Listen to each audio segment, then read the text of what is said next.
which increases Glenhaven's ability to both recruit and retain new employees. In fact, ability to offer housing to newcomer employees provides Glenhaven with a competitive advantage. Glenhaven has experienced 100% retention of all foreign recruits. Pictou County Safe Harbor provides settlement and community integration services to newcomers in Pictou County. Safe Harbor's Director of Rural Settlement has previous experience running a transition house for newcomers in Ottawa. The benefit of the transition house model is that it allowed newcomers to have a safe landing place upon arrival in Canada, from which they were empowered to choose more permanent housing that was suitable to their family unit. Settlement support services, which would be a benefit to both the newcomers and their employers, can be integrated efficiently and effectively within the transition house setting. And Glenhaven Manor and Pictou County Safe Harbor see potential benefit in working in partnership to combine housing and settlement services within one multifamily transition home.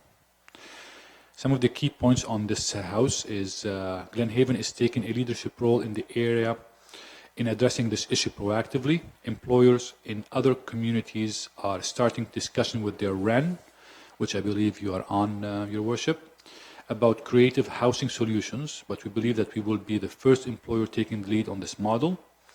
Both the province and federal government are aware of this initiative and watching with interest as part of the Pictou County project that aims to trial a new model of employer-driven immigration solutions.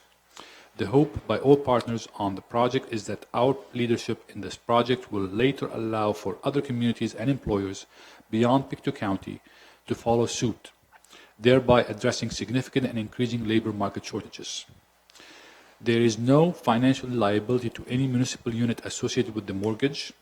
Municipal units must simply approve Glenhaven's getting a mortgage because legislation related to our incorporation in 1969 requires our stakeholders to be aware when our organization places a mortgage on a property. Glenhaven does not currently hold a mortgage on any other property. For information only, Glenhaven has already made independent determination in keeping with its operational authority that this purchase is a good business decision. As you will already be aware, no municipal units contributes funding to Glenhaven Manor. For further clarity, Glenhaven Manor will be considered the legal owner of the property. No municipal unit will be associated with the deed, nor will any municipal unit be financially responsible for the mortgage or listed as a guarantor. So, in essence, yes, that's about it. They've been having a lot of labor shortage issues for the longest time. I've been on the board for 3 or 4 years, and recruitment has always been an issue. So, in a conjunction with the REN, they've been able to tap into the foreign market. And I know from me being an immigrant, coming to a place where there's something that is already set up for you is a huge help for that newcomer. So I support that idea. And I would like to make a motion for that. Seconder? I'll second the motion, Your Worship.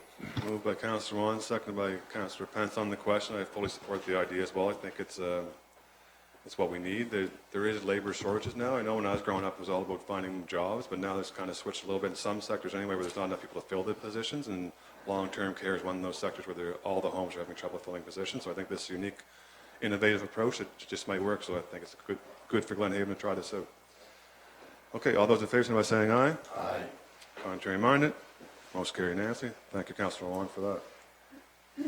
Item 14 is exit 24. Your Worship, exit 24 is very dark and very dreary. If you're coming off the Trans-Canada, heading east towards, if you're coming from the mall, go onto the highway and you come off at the Needs convenience store, it's very dark and it's very dreary. And I would like to make a motion that we send a letter to the Department of Transportation and Infrastructure to look at that exit and brighten it up a little bit, because it's one of the main arteries into the town of Stellarton, and especially at night, it's hard to see that exit. I'll make that a motion. I'll second that motion, Your Worship. Yeah, on the question, I agree 100% with Councillor Pence on this one. Good. How does staff feel about it? Yep, we can do 11. Okay. You tell us what we do. So, so we have a, Yeah, you have a mover and a seconder. yep. All those in favor, signify by saying aye. Aye. Contrary minded. Most carried unanimously. Thank you. So that is the provincial responsibility? then? Yes, Yes, it is. Yeah. Thank you. Your Worship, I just want to note, I apologize to the public for the technical difficulties that we had with live streaming.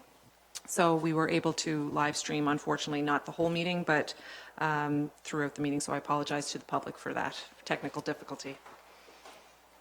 So some of it has been recorded? We are currently live, yes. Oh, great. Thank you for your dedication to that.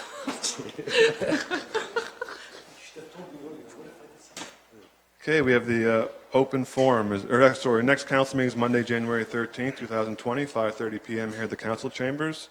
And next is open forum. Is anyone who would like to speak at the open forum? Okay, can I have a motion to adjourn, please? Meeting So adjourned. Thank moved. you.